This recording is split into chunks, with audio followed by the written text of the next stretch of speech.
Bonsoir à tous, bonsoir à toutes. Nous sommes le mercredi 21 juin 2021. Vous regardez À l'air libre, la quotidienne de Mediapart.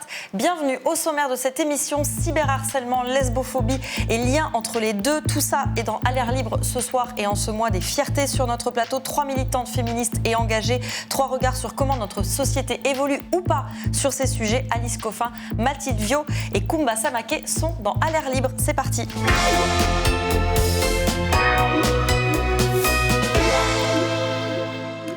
On est donc dans le mois des fiertés, on est donc d'autant plus fiers de recevoir à nouveau Alice Coffin. Bonsoir Alice et bienvenue. Bonsoir. Vous êtes militante féministe et lesbienne, conseillère de Paris Écolo. On est tout aussi fiers de recevoir Mathilde Viau. Bonsoir et bienvenue. Vous êtes collaboratrice parlementaire rattachée au groupe La France Insoumise et vous avez cofondé Chère collaboratrice, ce blog qui recense les violences sexistes et sexuelles en politique. Et tout récemment, vous avez publié sur le club de Mediapart le récit de votre agression lesbophobe titré « On fêtait nos 1 an ». Vous racontez les coups sur vous et votre compagne alors que vous fêtiez votre anniversaire dans la rue. On va y revenir. Et parce que les agressions et le harcèlement touchent surtout des femmes et commencent parfois en ligne, on va aussi parler de cyberharcèlement avec vous, Koumba Samake. Bonsoir et bienvenue. Bonsoir. Vous êtes cofondatrice du mouvement féministe contre le cyberharcèlement et votre organisation témoigne dans le documentaire #salepute diffusé ce soir sur Arte et déjà en ligne. On y reviendra aussi. D'abord, un mot chacune pour qualifier le moment démocratique, le moment de société dans lequel on se trouve. Alice Coffin. Je vais le dire à titre personnel, parce que moi, je pense que c'est toujours bien de faire des remarques sur ce qu'on vit. Moi, cette semaine, c'était la première fois depuis, je pense, longtemps, que mon cerveau n'arrivait plus à donner du sens aux choses. C'est-à-dire une perte de sens. Donc, c'est-à-dire une utilisation des mots, du vocabulaire qui rend les discours absolument inintelligibles. Et je pense que le travail à mener, c'est pour ça que les médias ont à le mener, les réseaux sociaux aussi, il est justement sur des questions de mots, d'intelligibilité des discours. Voilà. Mathilde Viau. Oui, moi j'ai l'impression qu'on est dans une période... peut-être du fait de l'élection présidentielle qui approche, où les tensions sont de plus en plus importantes et où justement l'intelligence disparaît complètement du débat parce qu'on vient complètement schématiser les positions des uns et des autres et finalement refuser de se comprendre la plupart du temps. Et j'ai l'impression que les combats que nous menons notamment contre les discriminations sont très souvent schématisés et font l'objet d'une vindicte en fait qui va contre la rationalité complètement. Koumba. Et pour moi, j'ai l'impression qu'on est entre l'éveil des consciences et une sorte de révolution, je dirais, même si c'est un peu optimiste.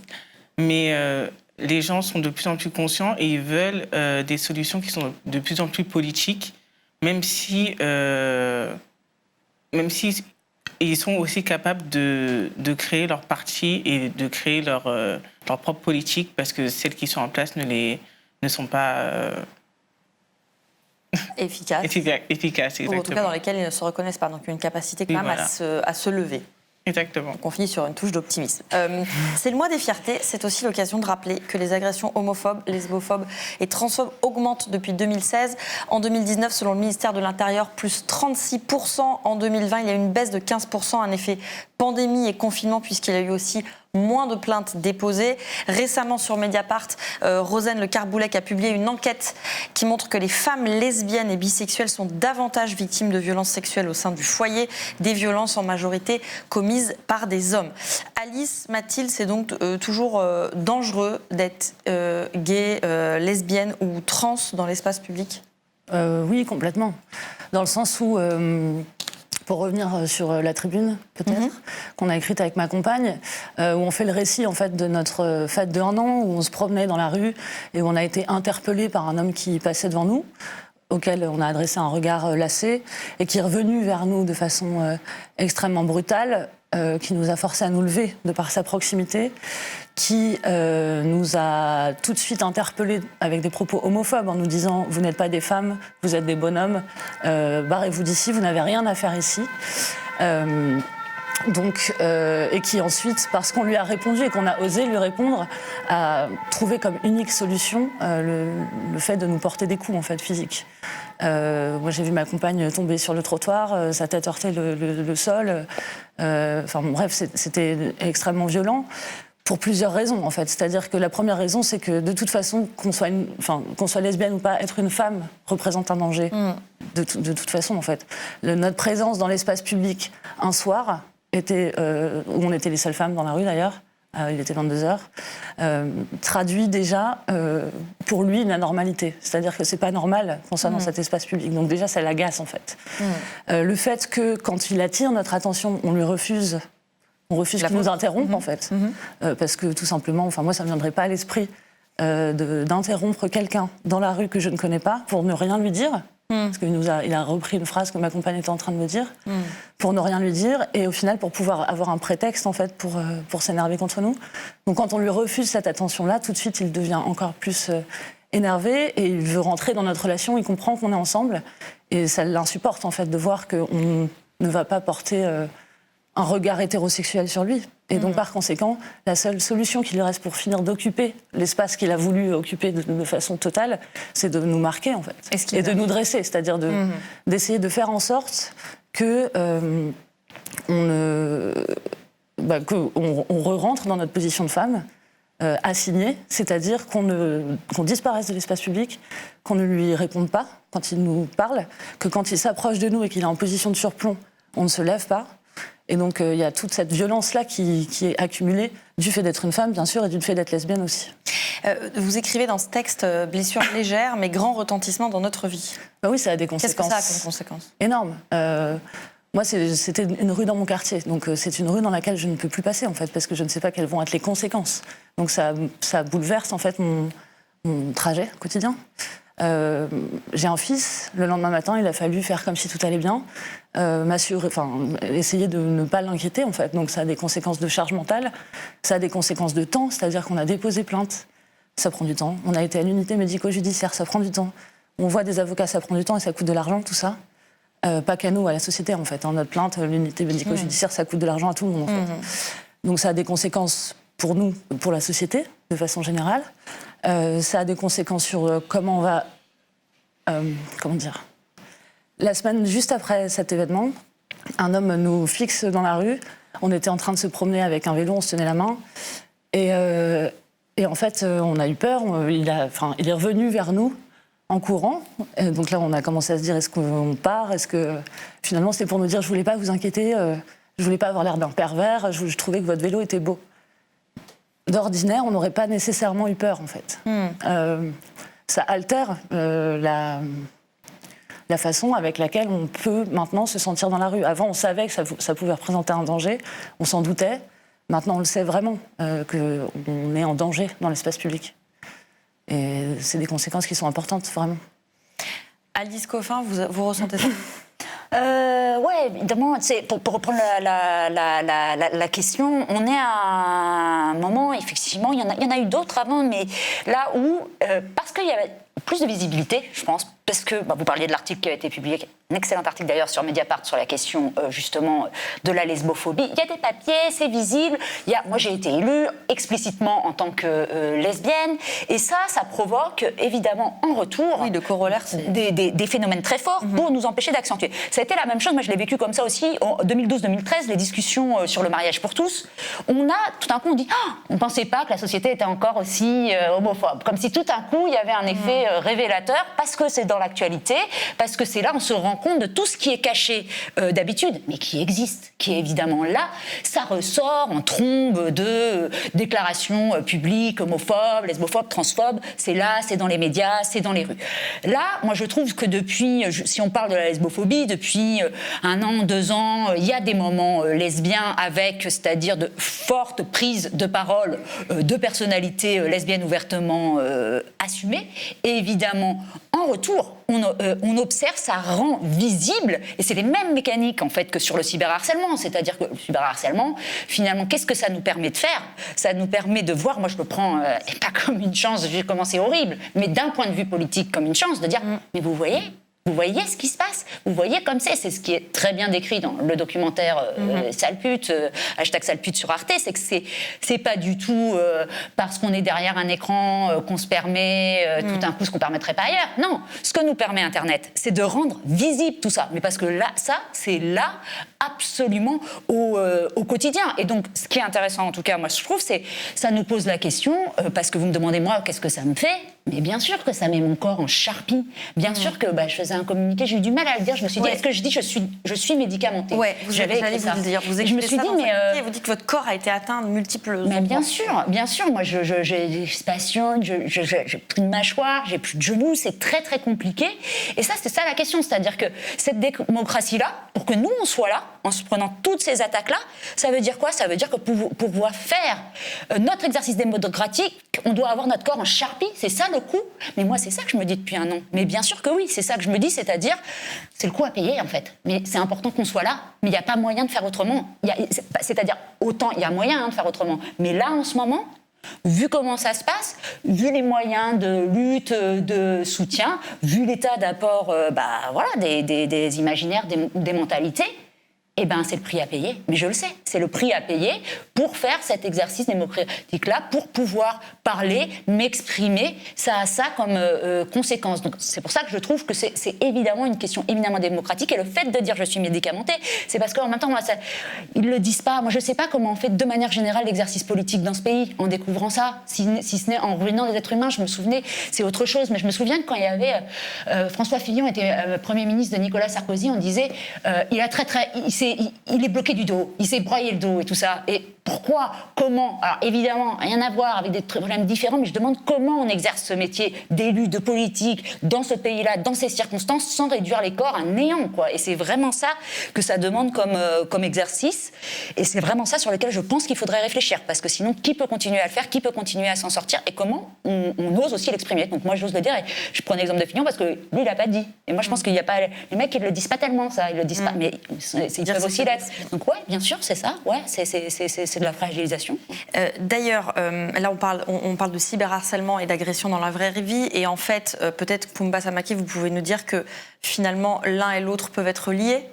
J'imagine que ce qui peut commencer en ligne peut se terminer dans la vraie vie et à l'inverse, commencer dans la vraie vie et continuer sur les réseaux sociaux. Exactement. Et c'est pour ça que les gens ont tendance à minimiser les cyberviolences parce qu'ils se disent la personne peut éteindre son ordinateur, elle peut faire comme elle veut. Mais si on prend par exemple le cyberharcèlement d'une jeune fille qui a 17 ans, elle se fait cyberharceler, la plupart des gens qu'elle connaît sur les réseaux sociaux, ça va être les gens de son lycée, de son entourage. Après, le lendemain, elle repart au lycée. Et après, elle se retrouve avec toutes les personnes qui la harcèlent sur les réseaux sociaux en face d'elle, avec une équipe éducative qui ne va pas forcément être au courant, qui ne va pas forcément soutenir, et des proches, des policiers ou autres, enfin une institution qui n'est pas prête à entendre et à prendre et à se rendre compte des conséquences du cyberharcèlement, quoi. On va y venir quand on va regarder justement un extrait du documentaire à ce sujet. Je voudrais revenir sur votre cas, Alice Coffin, parce qu'effectivement, vous avez l'air de beaucoup donner de votre personne. Et très récemment, vous avez donné une conférence à Rouen, conférence interrompue par un individu en costume, bouquet de fleurs à la main, genoux à terre, et qui vous a dit « Je sais que vous ne mangez pas de ce pain-là, mais je me permets de vous offrir des fleurs ». Puis, plusieurs autres personnes ont déployé une banderole sur laquelle était écrit « Pourquoi vous n'aimez pas les hommes, Alice Coffin ». Militants qui sont en fait des membres du collectif Les Normaux, collectif que j'ai eu la joie de découvrir en préparant cette émission, plutôt confidentielle jusque-là. Bien joué de leur part puisqu'on parle d'eux. Alors, il y a une partie de moi qui... C'était une question déjà. C'en était une. Parce que la partie de vous avez expliqué. Et certains ont ironisé sur le fait d'être agressé avec un bouquet de fleurs. Pourquoi est-ce que c'est lesbophobe selon vous, malgré peut-être une forme de malice dans le procédé? Alors, c'est évidemment une attaque lesbophobe, mais effectivement, on pourrait dire moi-même, je suis activiste, je fais des actions de la barre, je pourrais dire chapeau, bien joué les mecs, c'est vraiment admiré. Sauf que là, je pense que ça reprend ce que je disais en début d'émission, ça viendrait à brouiller un peu les choses. L'activisme, le fait d'interrompre, justement, de se donner la légitimité d'interrompre un événement de prise de parole publique, comme peuvent le faire effectivement des activistes féministes, de lutte contre le sida, il y a un sens précis, c'est d'estimer que les devoirs que s'était donné une société, une démocratie, ne sont pas remplis. En l'occurrence, pour la barbe, c'est l'égalité des femmes et des hommes.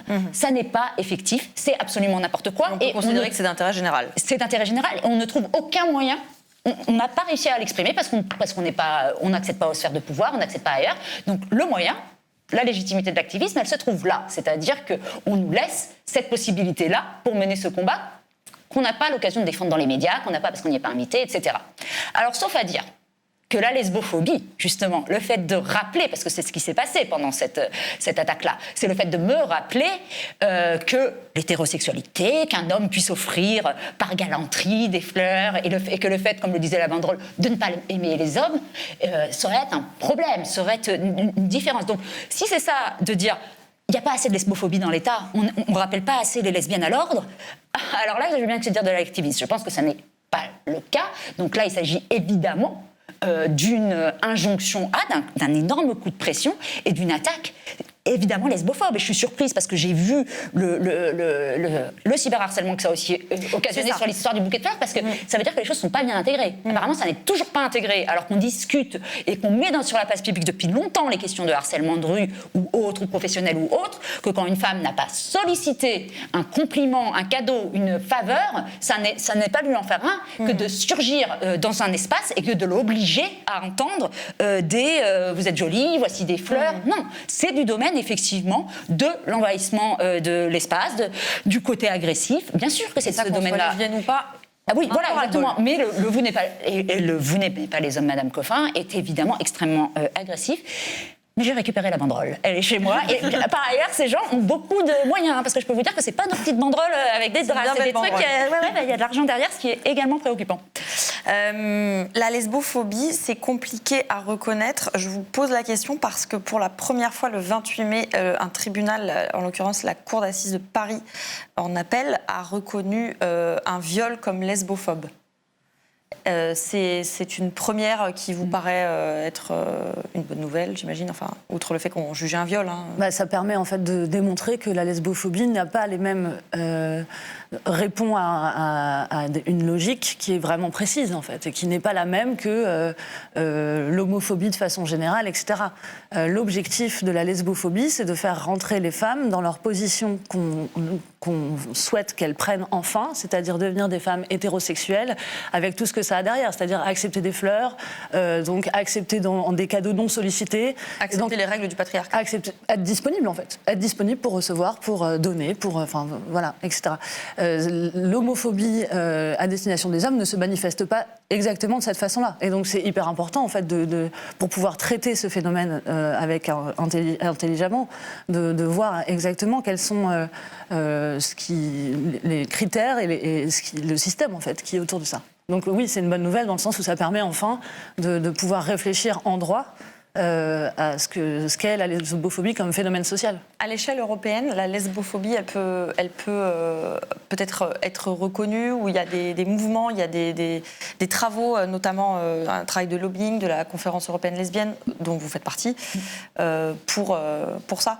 Ouais, et c'est ce qui s'est passé. Et faut saluer justement la femme, la lesbienne qui a témoigné lors de ce procès, qui aussi en a fait, et les journalistes qui l'ont couvert, je pense notamment à l'AFP, parce que c'est extrêmement important, nous au niveau européen, une décision comme ça, que la lesbophobie soit reconnue, c'est énorme en fait. Ça va nous permettre évidemment de mener un travail auprès de nombreuses juridictions. C'est une question qui a lieu partout. Il y avait encore un meurtre il y a 2 ans d'une lesbienne en Italie où d'abord les tribunaux ont refusé absolument de reconnaître cette caractéristique-là, tout simplement parce que souvent ils ne savent même pas ce que c'est. Ce mot-là, ils ne le comprennent même pas. Et il y a tout un travail depuis plusieurs années effectivement qui est mené de plaidoyer auprès des institutions européennes pour que notamment c'est juste que déjà elles l'intègrent dans leur texte. Le mot ne figurait même pas dans ces textes-là. Et c'est bien la façon dont on s'en rend compte, c'est que là, par exemple, la semaine prochaine, il y a un événement important avec des commissaires européennes à l'égalité, des militantes lesbiennes, qui va se produire donc le mardi 29. Et ça, c'est le signe justement que ça commence à être pris en compte. Mais je vous assure que les obstacles sont non sérieux, parce que c'est vraiment et de toutes parts, pour qu'on ne prononce pas ce mot-là, comme d'habitude, ce mot lesbienne, pour qu'on l'utilise pas. De la part de la part d'autres associations aussi, de la part d'autres. C'est assez impressionnant en fait le front commun sur le fait de Oui, enfin, est-ce que vraiment les lesbiennes ont une spécificité? Est-ce que vraiment ça mérite d'être souligné? Est-ce qu'on ne peut pas englober ça sur la question des droits des femmes ou de l'homophobie? Voilà, quoi. Alors, sur le cyberharcèlement, depuis un an, vous êtes la cible d'un cyberharcèlement, Alice Coffin, quasi continu, qui vous a d'ailleurs poussé à quitter Twitter. Ça a été le cas après l'affaire Girard l'été dernier, après vos passages télé et donc récemment cette agression dont on a parlé. On a parlé de ce communiqué que vous avez rédigé où vous expliquez que ça a un impact terrible sur votre vie. Ce soir, à 22h35 sur Arte, il y a un documentaire qui décrypte la mécanique du cyberharcèlement.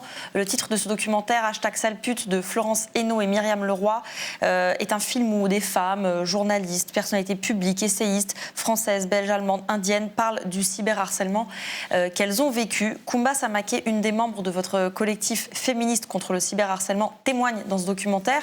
Vous, ça fait des années en fait que vous vous attaquez à ce problème du cyberharcèlement.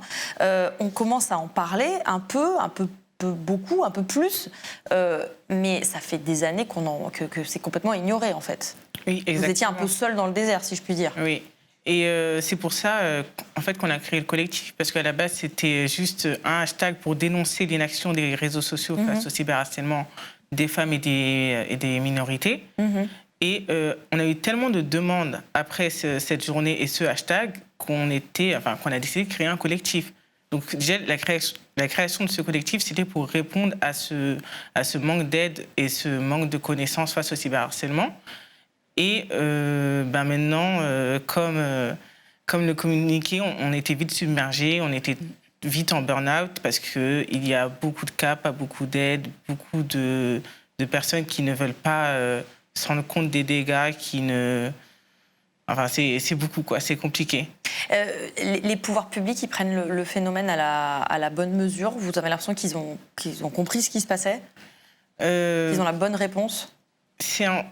Il y a des réponses qui sont intéressantes, mais elles sont très parsemées, en fait. Il n'y a pas de grandes mesures. Il y a des lois par-ci par-là, des communiqués, mais il manque beaucoup de formation, en fait, parce que dans tous les cas, comme pour toutes les violences, si on veut que ça avance, si on veut porter plainte, les personnes qui s'occupent de notre plainte doivent être formées. Les personnes qui sont dans les institutions doivent être formées, et c'est toujours pas le cas. Et donc, ça ne peut pas avancer, en fait. Est-ce que les femmes queer ou racisées sont plus la cible du cyberharcèlement? Oui, exactement. Comme pour toutes les minorités, l'espace numérique, ça a été un endroit où ces personnes ont pu s'exprimer, ont pu s'organiser, ont pu apprendre. Et cette montée de mouvements féministes, antiracistes et LGBT, ça a un peu comme mis le feu aux poudres. Et comme d'habitude, l'objectif des personnes, c'était d'empêcher ces personnes de parler dans un espace, que ce soit public ou numérique. Donc, la montée en fait, des mouvements sociaux antiracistes, ça coïncide avec une montée finalement du cyberharcèlement. Exactement. En tout cas, c'est sa conséquence. Quel conseil vous donneriez à une personne qui est cyberharcelée? Enfin, conseil dans le sens comment l'aider, quoi. Qu'est-ce qu'elle peut faire? Où est-ce qu'elle peut trouver de l'aide et de l'appui? Il y a bien sûr le numéro Net Écoute. Il y a aussi... Vous le rappelez, ce numéro? Moi, je ne l'ai pas en tête. Vous pouvez nous le donner?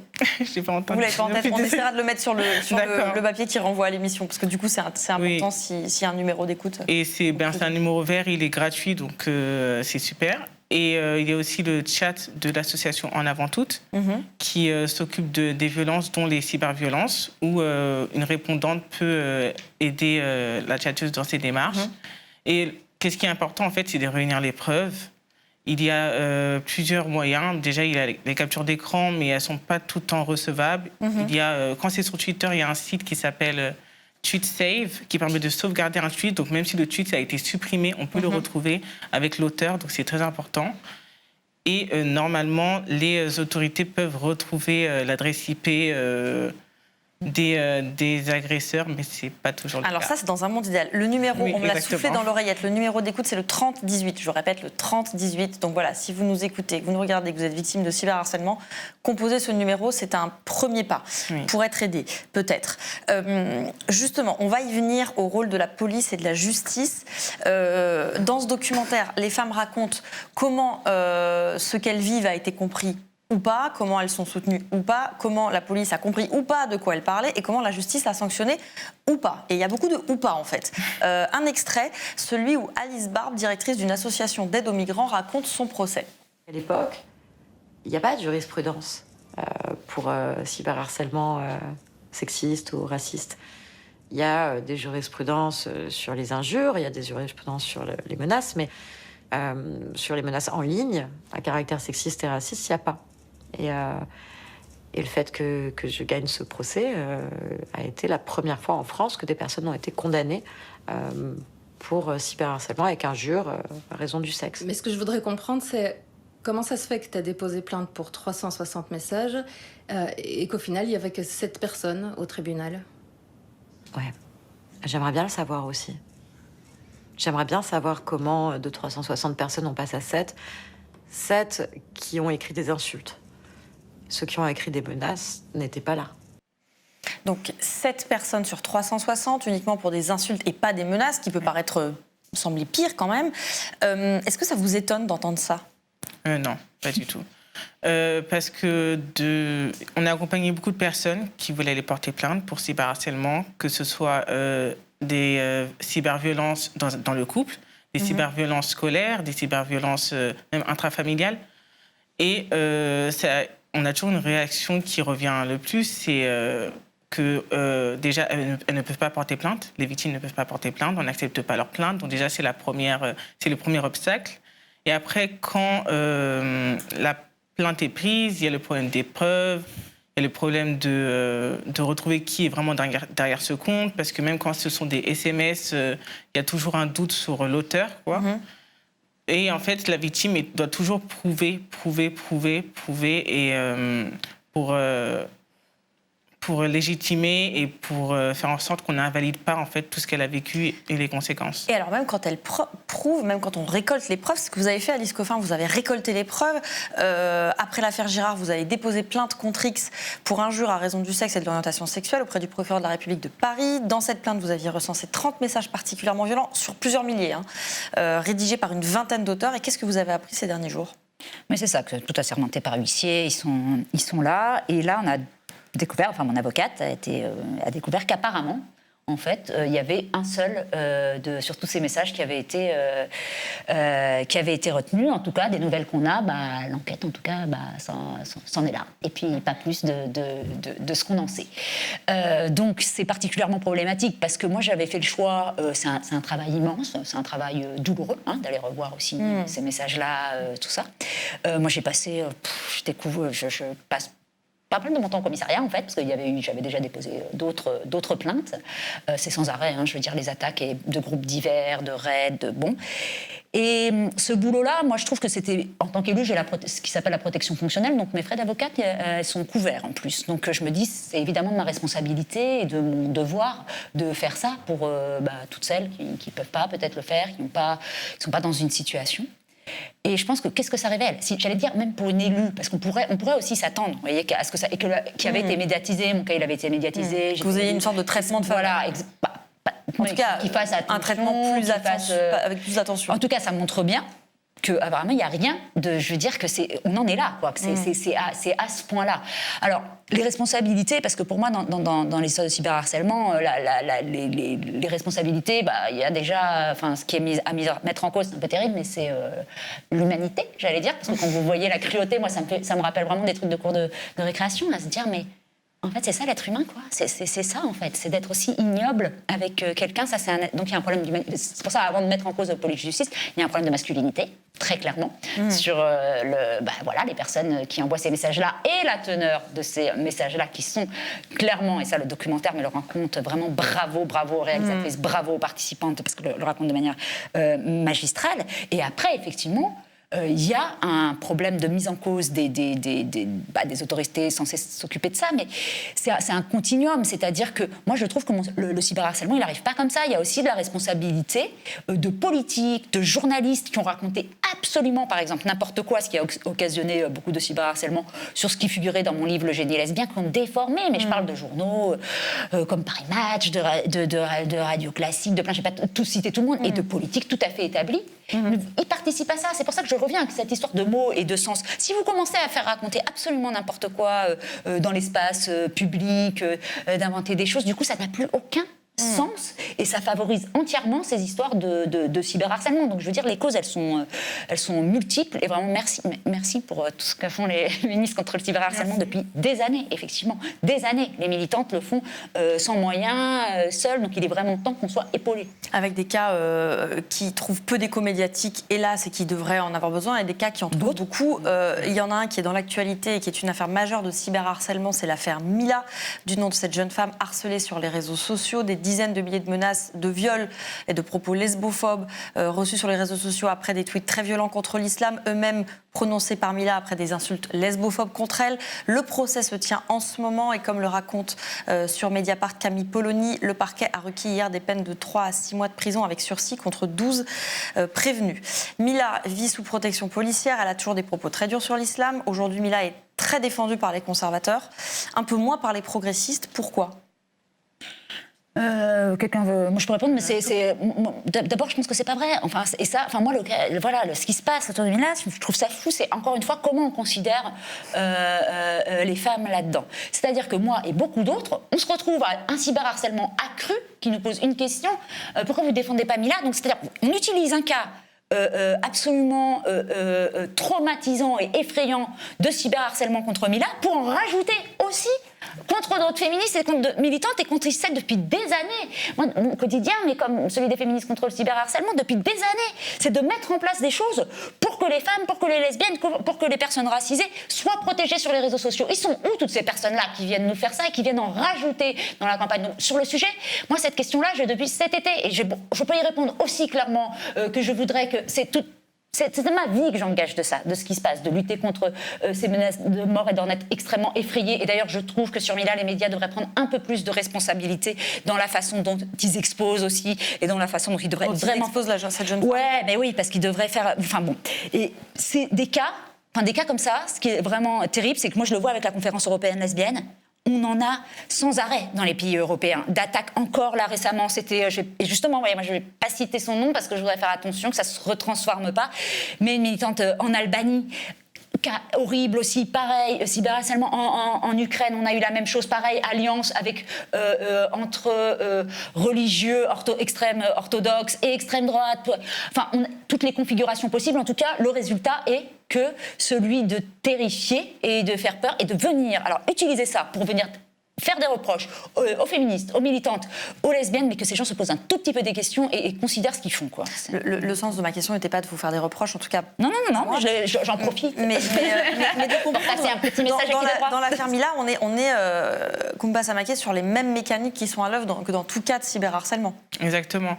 Et même si on ne cautionne, enfin personnellement je ne cautionne pas les propos de Mila, elle ne doit pas vivre un cyberharcèlement aussi violent. Et c'est dommage que l'histoire soit reprise par des politiques pour que cette histoire serve à leur agenda, soit instrumentalisée. Et c'est aussi une jeune fille qui est mineure et qui est exposée à beaucoup de violence. Et comme Alice l'a dit, elle est exposée par beaucoup de violence aussi par les médias, par les politiques qui essayent de la défendre. Donc, je pense que, comme nous, on le dit tout le temps, même si une personne a eu des propos durs qu'on condamne sur les réseaux sociaux, cette personne ne doit pas en retour se faire cyberharceler. Et notre solution, c'est toujours on bloque, on donne le moins de visibilité possible quand on a une personne qui a des propos violents sur Internet, en fait. La solution ne sera jamais de cyberharceler, de menacer. Elle a eu énormément de menaces de mort, des menaces très violentes. Et c'est dommage que même dans cette histoire, ce soit les féministes qui sont mises en cause pour un manque de soutien, quoi. Disons qu'on s'attend davantage à un soutien de la part des féministes ou des personnes qui sont attendues sur ce genre de combat que de la part des couches les plus rances de la société. Oui, c'est sûr. La Pride, on va s'intéresser maintenant à peut-être, puisqu'on est quand même dans le mois des fiertés, à quelque chose de peut-être un peu plus joyeux. Il y a 2 marches des fiertés cette année à Paris. Celle de ce samedi 26 juin, la marche des fiertés entre Pantin et Place de la République, la traditionnelle marche des fiertés. C'est la principale à l'appel de nombreuses organisations comme l'Inter-LGBT avec les chars habituels, mais pas de policiers puisque l'organisation LGBT de la police FLAG n'a pas souhaité manifester, mettant en avant des questions de sécurité. Et puis il y a eu une autre marche, c'était dimanche dernier, une marche des fiertés radicales et anticapitalistes. Quelques milliers de personnes se sont rassemblées à 14h place de l'Opéra. Leur mot d'ordre, affirmer la visibilité des personnes queer et racisées. C'est aussi la motivation de Willow, 18 ans. Pour moi, cette Pride, elle est importante parce qu'en fait, elle met en lien diverses oppressions et on n'est pas que des personnes queer, on est aussi des personnes racisées et on est à l'injonction de ces deux choses et on pense que c'est important d'avoir une Pride qui entend les deux. Et les autres Prides, rien que par, comment on l'appelle, Gay Pride, on oublie toujours le reste de la communauté au profit des personnes gays en fait. Willow qui défend une Pride donc sans police. La police, elle prend pas, en tant que femme, elle prend pas nos plaintes sur des questions de violence. En tant que femme trans, on se rend compte du nombre d'agressions qu'elles subissent et aucune d'elles est reconnue par la police. La police nous aide en aucun cas en fait. Donc en tant que personne queer, on se démerde seule en fait. Et encore en tant que personne queer racisée, encore plus. Une marche où les personnes racisées étaient nombreuses, comme pour clamer leur existence dans un monde LGBT souvent représenté, notamment dans les médias, par des personnes blanches, comme l'explique No, 26 ans. Quand on revoit les représentations des personnes LGBT, c'est notamment des personnes blanches et pas des personnes noires. Donc quand on voit une personne noire, de fait on pense qu'elle est hétéro parce qu'on pense que c'est un truc de blanc.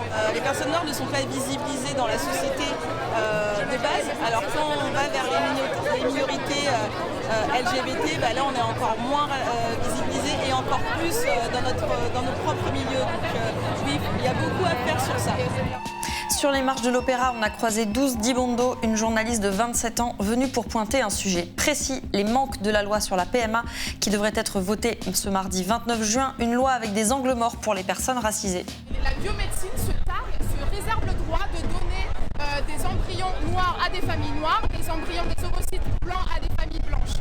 Et on se rend compte en fait que les familles noires, en tout cas les mères noires, les futures mères noires, mettent 8 ans de plus en termes d'attente en fait pour avoir juste un don d'ovocytes. En cause, selon elle, les clichés sur la fertilité des femmes noires, peu encouragées par l'État à donner leurs ovocytes. Les personnes noires ne se sentent pas concernées parce qu'on a un mythe autour de la fertilité, comme quoi les personnes noires ne sont pas fertiles, parce qu'en fait l'État met en avant une surfertilité des familles noires, qu'elles mettent beaucoup d'enfants, qu'elles prennent les allocations, etc. Et alors qu'on se rend compte que les femmes noires ont tellement de problèmes de fertilité, de fibromes, de cancer à partir de 25 ans. Enfin, idéalement, ce serait qu'il y ait autant de dons d'ovocytes noirs que d'ovocytes blancs pour que les familles n'aient pas à faire ce choix qui peut poser problème dans la vie de l'enfant, de la famille, le regard des gens, le racisme. À l'avant de la marche, une tête de cortège très festive et non mixte pour visibiliser les personnes racisées. Et un peu en retrait, on a croisé 2 jeunes personnes trans qui luttent elles aussi pour leurs droits. C'est le cas de Valentin, 19 ans, qui raconte la galère pour faire reconnaître son identité de genre par la société et la communauté médicale. Il y a 2 semaines, j'ai fait un séjour en hôpital psychiatrique et j'ai expliqué. Je suis allée franchement dès le début, je leur ai dit je suis un homme trans, je m'appelle Valentin, les prénoms qu'il y a sur mes papiers, je ne souhaite pas qu'ils soient utilisés. Le personnel a été extrêmement gêné, ils étaient là, alors je ne sais pas si on va pouvoir, mais récemment aussi je suis allée chez le dentiste, le dentiste était là, oui madame, non moi c'est monsieur, oui haha, ça l'a fait rire et il a continué à m'appeler Miss. Non. Après on a tout ce qui est médical, obtenir un traitement hormonal. C'est un parcours du combattant, il faut s'accrocher. On se retrouve parfois bloqué, incapable d'avancer en fait dans notre transition à cause d'énormément de choses, que ce soit administratif, que ce soit médical. On nous dresse en fait des barrières, rien n'est fait pour nous faciliter la vie. Un reportage de Mathieu Magnodex donc dans la Pride radicale dimanche dernier à Paris. On voit des divergences politiques entre la marche historique et les participants à cette marche radicale qui trouvent que le mouvement LGBT est plutôt trop blanc ou en tout cas pas assez radical. Est-ce que ça divise pas un peu le combat ? Je peux répondre, s'il vous plaît, mais ouais. C'est pas nouveau. Alors, c'est bien. Enfin, moi, je me rappelle avoir participé, justement, on évoquait le mariage pour tous, en 2013, à un contre-cortège, parce qu'on trouvait, notamment le groupe Oui trouvait que la marche officielle n'était pas assez offensive sur la question de la PMA, se contenter du mariage pour tous. Donc, des prides, je crois qu'à Berlin, ils en ont même 3 des prides à certaines années. Pour le 8 mars, il y a des marches aussi différentes. Et il y avait notamment, avant le premier confinement, la marche de nuit qui était très... Tous les espaces possibles pour revendiquer. Faut les prendre. Mais bien sûr, il faut les prendre à fond. Je veux dire, et ça n'empêche pas le travail des militants, des militantes partout ailleurs en termes d'organisation, mais évidemment qu'il faut prendre. Il y avait une marche des lesbiennes il y a encore pas longtemps, fin avril, à Paris, mais tant mieux, allons-y. Et si ça permet, enfin voilà, les paroles qui se sont exprimées dans le reportage, elles sont pas, non seulement sont pas entendues, mais elles sont majeures. Et je pense qu'effectivement, si c'était dans le cortège de samedi prochain, il y aurait plein d'autres problématiques abordées, pas forcément celle-là. Donc tant mieux, quoi. Et bravo à toutes celles et ceux qui organisent. L'actu aussi, c'est la PMA donc, qui sera définitivement votée le 29 juin. Qu'est-ce qui manque de fondamental, selon vous, dans cette loi ?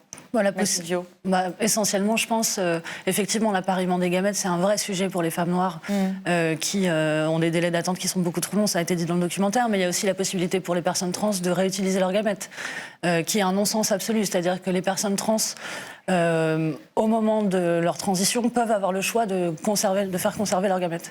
Par contre, la loi leur interdit de les réutiliser ensuite. C'est-à-dire qu'en fait, elles vont conserver leurs gamètes au cas où elles changent d'avis, on ne sait pas trop pourquoi. Pas trop pour quelles raisons, mais la réutilisation de ces gamètes n'est pas, pour le moment, pas autorisée par la loi. Il y a eu des tentatives de faire adopter cette position et le gouvernement l'a refusé malgré des diversions de M. Véran qui a dit que toutes les discriminations qui étaient présentes dans ce texte allaient sauter, mais en réalité, il en reste des majeures. Pour finir, l'actu, c'est aussi l'Euro de foot. Une image que je voudrais vous soumettre à toutes les trois, notamment à vous, Alice Coffin, la footballeuse. L'image du stade de Munich aux couleurs arc-en-ciel, en signe de protestation contre la loi interdisant la promotion de l'homosexualité en Hongrie. Le stade de Munich voulait afficher ses couleurs ce soir pour le match de l'Euro entre l'Allemagne et la Hongrie. Le footballeur français Antoine Griezmann avait même soutenu l'initiative en relayant la photo sur son compte Twitter, sauf que l'UEFA, organisatrice de l'Euro, a refusé tout net et s'en est expliqué dans un communiqué alambiqué, en disant d'abord que l'instance est fière de revêtir les couleurs de l'arc-en-ciel, puis en expliquant que la demande allemande était politique puisqu'elle était liée à la présence de l'équipe hongroise de football dans le stade pour le match de ce soir contre l'Allemagne. Pendant ce temps, l'UEFA, la même UEFA, diffuse sur YouTube sa campagne We Signed for an Equal Game, qui vise à rappeler que les personnes LGBT sont tout à fait les bienvenues dans le foot, fait même la promotion du joueur anglais Liam Davis, présenté comme le premier footballeur ouvertement gay à jouer au stade de Wembley. Donc l'UEFA a une capacité de vraiment de fonctionner avec deux cerveaux distincts qui ne communiquent pas entre eux. Comment expliquer cette décision ? Au final, est-ce qu'elle est politique, cette décision de l'UEFA ? Ben oui, mais c'est eux qui sont politiques. Ouais. C'est-à-dire qu'ils décident eux-mêmes par leur décision de refuser et par la dissonance cognitive dont vous parlez, en fait, d'incarner eux-mêmes, de prendre une décision politique en refusant, en fait, d'afficher un message qui aurait pu être vu comme étant un message de tolérance, dit comme ça. Enfin, et donc, en réalité, c'est eux qui, finalement, par leur décision, incarnent un refus de promouvoir un sport qui accepte et qui soit débarrassé de l'homophobie. Moi, je pense qu'en réalité, il faut réussir à voir les choses de cette façon.